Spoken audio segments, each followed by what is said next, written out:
Ya, bismillahirrahmanirrahim. Assalamualaikum warahmatullahi wabarakatuh.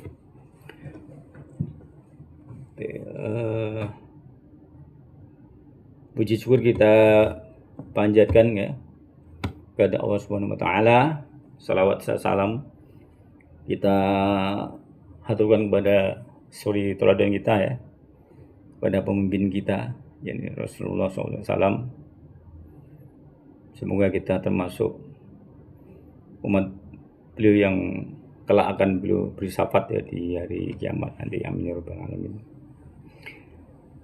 Pada pagi ini bukan apa-apa sih ya.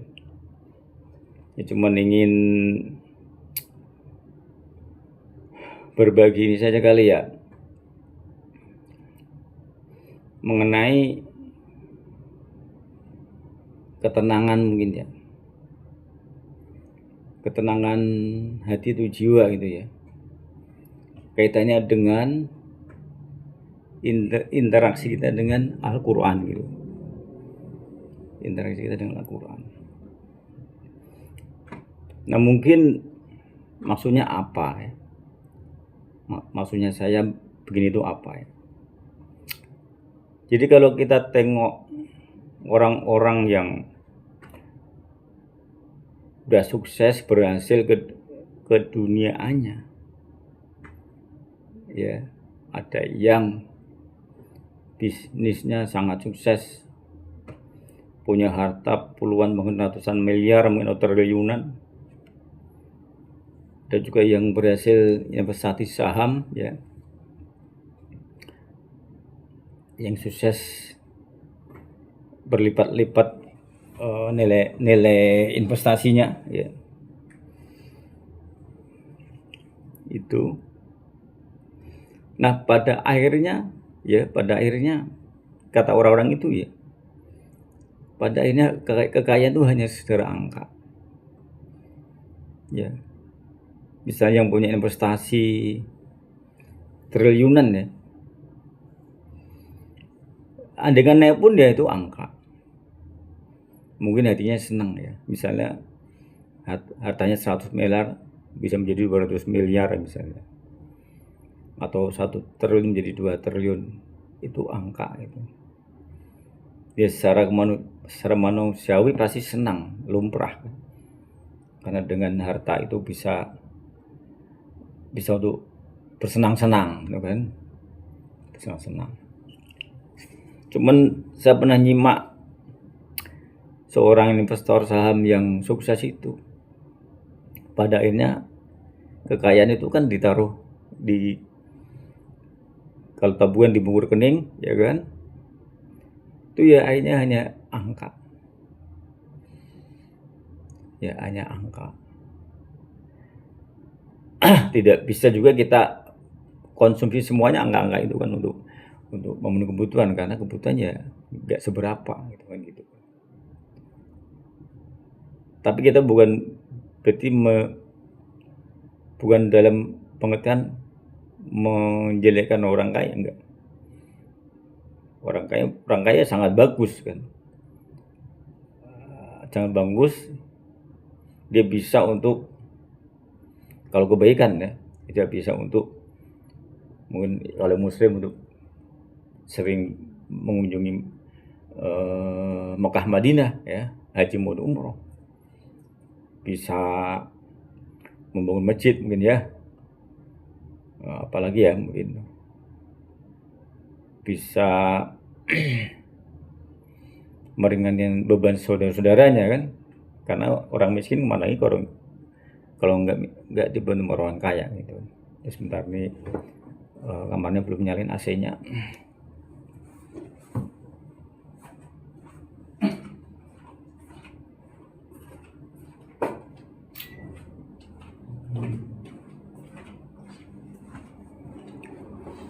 Mari kita lanjut lagi ya.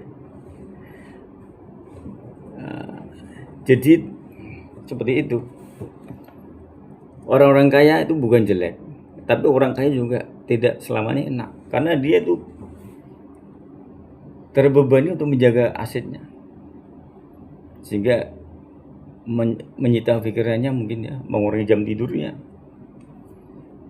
Bahkan banyak cerita-cerita orang yang kaya itu susah tidur, gitu, susah tidur, karena memikirkan keselamatan aset-asetnya itu. Nah,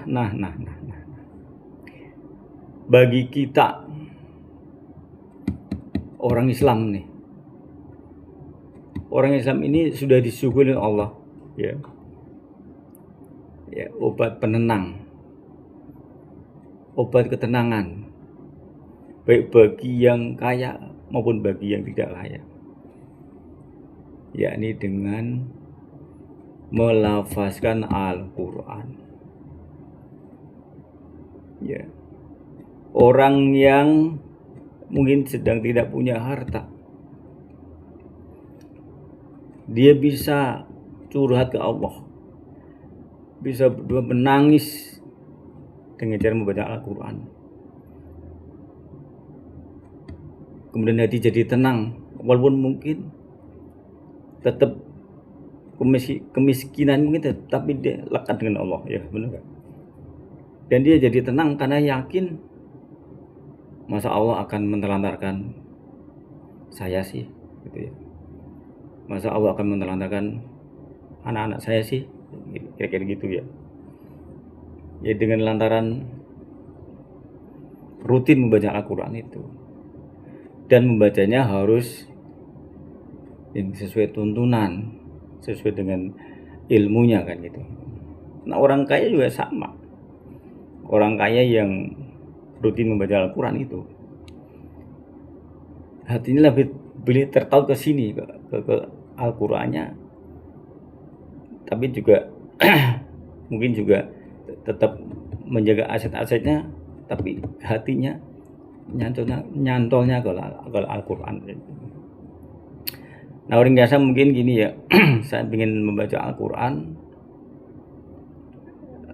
yang bisa saya pahami, yang bisa saya hayati itu. Ya, membaca Al-Quran itu enak kalau pakai ilmu tajwid, dinikmati, dihayatin, ditadaburi itu. Oke, kita coba ya. A'udzu billahi minasy syaithanir rajim.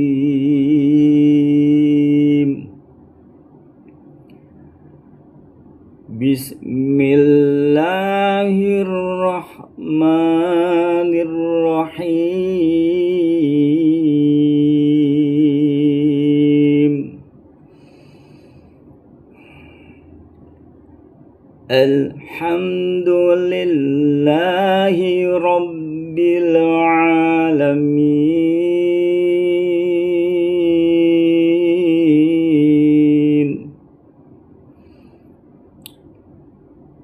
Ar-Rahmanir-Rahim. Maliki yaumiddin.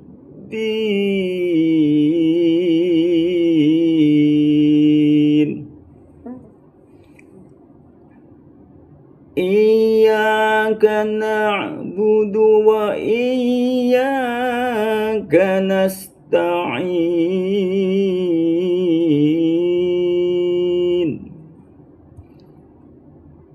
Ihdinas siratal mustaqim.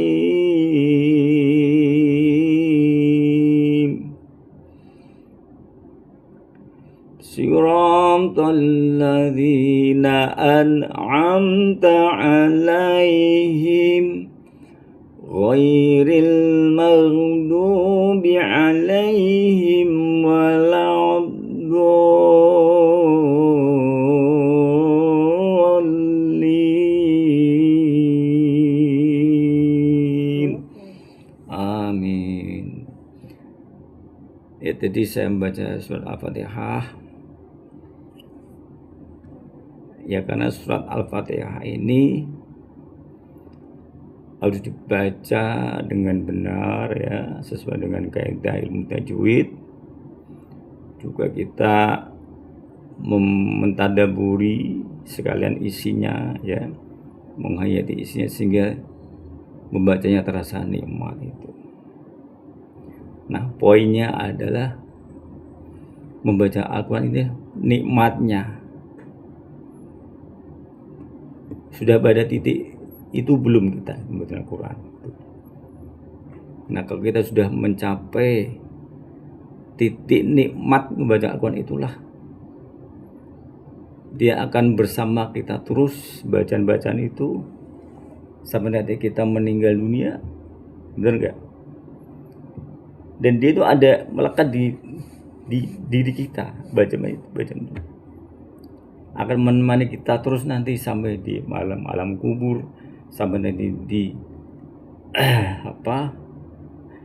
di hari penimbangan amal-amal kan, sampai nanti Shiratal Mustaqim, terus sampai ke surga. Itu bacaan Al-Quran inilah yang menemani kita. Makanya jangan kita kerja terus nyari duit terus lupa menikmati suguhan dengan Allah ini yang namanya bacaan Al-Quran, karena dia adalah syifa itu apa? Obat penenang, juga obat penyakit. Karena kalau jiwa tenang, otomatis akan membantu penyembuhan fisik kita. Kalau jiwa pikiran tenang, insya Allah fisik kita juga akan lebih membaik gitu. Jiwa yang kacau, pikiran yang nggak tenang akan juga membuat fisik kita ini juga tidak nyaman kan gitu. Itulah ya maksud saya pagi ini ya, sekedar sharing karena saya ingin mendapat jariah dari menyampaikan seperti ini. Apabila ada manfaatnya, saya dapat amalan jariahnya kayak gitu. Kira-kira gitu mungkin ya, takut kepanjangan ya. Semoga bisa ada yang bisa diendapkan kan tidak apa yang saya sampaikan nih. Alam pilih tapi udah. Assalamualaikum warahmatullahi wabarakatuh.